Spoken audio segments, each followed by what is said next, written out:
man walked towards the gate of the city on his way to his fields. It was the harvest, and there was much to be done. The foreman needed instructions, the workers needed tools, and someone needed to keep a watch out for bandits and other thieves who may be marauding in the area. As he got to the gate, he hears a voice calling to him, "Turn aside, friend, and sit down here."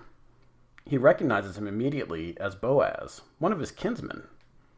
While not exactly close, they were in the same clan in the tribe of Judah. Not sure what this is about, he sits at the gate where business was conducted. He's surprised when Boaz calls together 10 elders of the city and asks them to sit also. This must be serious business indeed. The man is further surprised and excited to hear what Boaz has to say. The field of Elimelech is available to be redeemed. Being the closest male relative alive, he can redeem it for the family. This will help increase his holdings and provide an even greater income and increase his status in the clan. Boaz asks if he wishes to redeem it. Calculating the size and amount of produce it will yield, he immediately answers that he will redeem it. But there's a catch. Boaz informs him that with the field, he must also marry Ruth the Moabitess, who is the wife of Elimelech's son, so that his name will carry on. By the laws of this time, any child Ruth bears will inherit the field. If he does not have any other children, the man's own inheritance could be in jeopardy. This changes everything. Boaz stares at the man, almost looking into his soul. He comes to a quick decision. No, the risk is too high. The man informs Boaz that he cannot redeem the field. Since Boaz is the next closest relative, the man passes on his right of redemption to him and confirms it by giving over his sandal in front of the witnesses. The deed is done, and Boaz is free to marry Ruth. Their child, Obed, becomes the father of a man named Jesse, who is the father of several children, the youngest of whom is named David. Hello again, and welcome to another episode of Bible Backdrop. In this episode, we'll be talking about the family structure in the Bible and why it was so important. As in the story of Ruth and Boaz, we see several elements of the importance of family: tribes, clans, kinsmen, and land redemption. We'll talk about these and other topics throughout the episode. When we think of family today, we usually think of our immediate family: husband, wife, and kids. While that was a building block, the families during Bible times were much more extensive. Extended families often lived together and included several generations. People grew up around their aunts, uncles, grandparents, and even great-grandparents. The extended families lived and worked together or very near each other. In Luke 2:41 through 52, we see an example of this. Jesus, Mary, and Joseph have all gone to Jerusalem for the Passover, along with the extended family.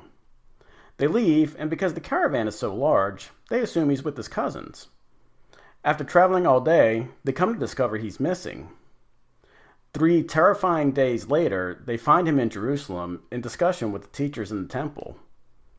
This shows how large extended families could be at this time if they were gone a whole day without knowing he was missing. After the extended family comes the clan. There's really no definitive formula about what makes up a clan. It is simply several extended families with a common ancestor. Let me give an example.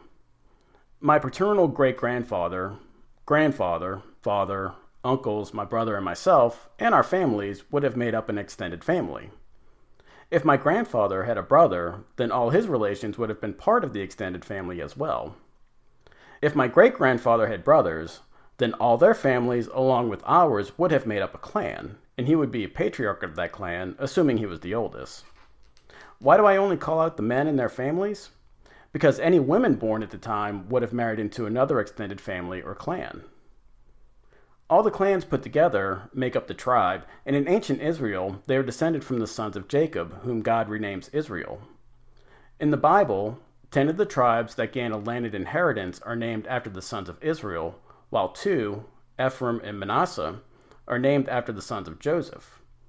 One tribe, Levi, does not have a landed inheritance as they are given the mantle of priests, and God is their inheritance. Tribe loyalty was extremely important. Many times, tribes fought each other as often as they would fight against outside enemies. In 2 Samuel 16 and 2 Samuel 20, we see 2 different Benjamites curse David and rebel because the monarchy passed out of their tribe to the tribe of Judah.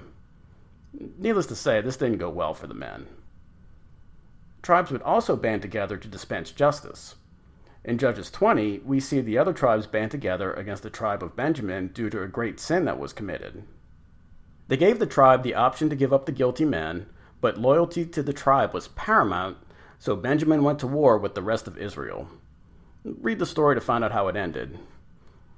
A hint, again, it didn't end well. Family structure was important because it was connected to the land, which was economic production. The extended family was the basic unit when it came to land ownership. Instead of individual ownership, it belonged to the family. Actually, it all belonged to God, as described in Leviticus 25:23. Quote, "The land, moreover, shall not be sold permanently, for the land is mine. For you are but aliens and sojourners with me." End quote. All the land was managed by the extended family units. Severing this connection between the family and the land severed their connection to God. To prevent this, laws were developed to keep the land within the family. The best examples are the redemption laws. Many of them are spelled out in Leviticus 25:24 through 28, and verses 47 through 52. Another law where redemption plays a part is the law of levirate marriage, as spelled out in Deuteronomy 25:5 through 10. If a man died and had no male offspring, the brother of the man or the closest kinsman should marry the woman and provide offspring in his brother's name, and so continue the family inheritance. This is what we see in the story of Ruth and Boaz from earlier. A kinsman was offered the field, but would have had to marry Ruth to continue the family inheritance. He was not willing to do so, and this was allowed for in the law, although it could come with some public shaming. In this case, Boaz, as the next closest kinsman, could redeem it instead, and he did so, and the other kinsman was able to avoid being shamed. As mentioned in the episode on the Philistines, the fighting between tribes led to their quest for a king to unite everyone. One of the biggest transitions was the centralization of power. Under the tribal system, each one was autonomous and economic activity was located in the tribe. Now with a king, there were new taxes that required an administrative layer at the national level. As a result, the family structure and the idea of land inheritance began to break down. A class of wealthy landowners tied to the monarchy rose up at the expense of smaller farmers. They used power and influence to increase their holdings. A good example of this is in 1 Kings 21 with the story of King Ahab using treachery to take Naboth's land because he would not sell his inheritance. Naboth still felt strongly about his attachment to the land, and the king had to drum up charges of treason to gain the land he coveted. The courtiers and those close to the king were the ones that testified, and were almost certainly rewarded. A few notes before wrapping up this episode. First, the birthright normally passed to the oldest son. The birthright was a designation as the leader of the family, and they received a double portion of the inheritance. However, the father could designate another son if he wished. This happened to Reuben, who was Jacob's firstborn son. He committed an act that caused him to forfeit his birthright, and Jacob gave it to Joseph, who was the firstborn of Rachel, the wife he truly loved. Second, while the patriarch had authority over the family, the matriarch wasn't exactly without her own authority. The senior woman of the clan had authority over the women and children in her family.